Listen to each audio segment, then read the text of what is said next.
Realisasi pendapatan asli daerah 2024 Kabupaten Luwu, Sulawesi Selatan masih jauh dari target.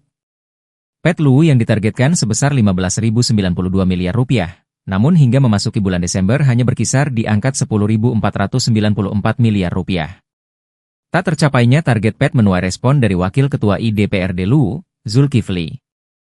Dia menyebut, DPRD akan meminta rincian PET dari berbagai sektor. Kami melihat ada beberapa persoalan terkait aset-aset, termasuk kendaraan yang ada di PU sudah tidak kondusif sehingga tidak mencapai target mendulang PET. Jelasnya saat ditemui di gedung DPRD Luwu, Kota Belopa, Senin, 30 Desember 2024. Kami di DPRD terkait pencapaian PAD ini tidak mencapai realisasi. Seperti apa nanti kita akan meminta rincian-rinciannya dan persoalan-persoalan. Karena memang saya melihat itu ada beberapa persoalan terkait masalah aset-aset memang kita ini, termasuk kendaraan-kendaraan yang ada di PU itu yang sudah tidak kondusif sehingga tidak mencapai target untuk mendulang PAD.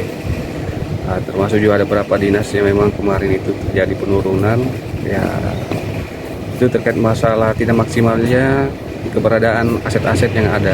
Nah, itu perlu kita juga melihat, merasionalkan, melihat situasi seperti ini.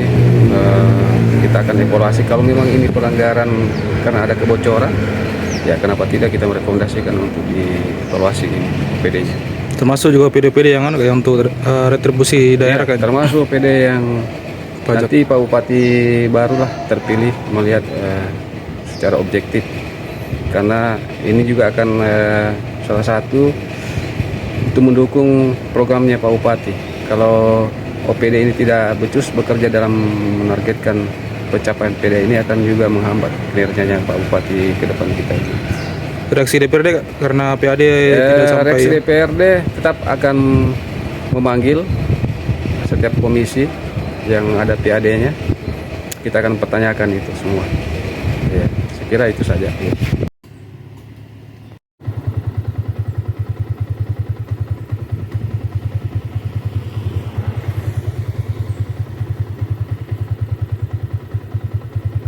Download Tribun X sekarang, menghadirkan lokal menjadi Indonesia.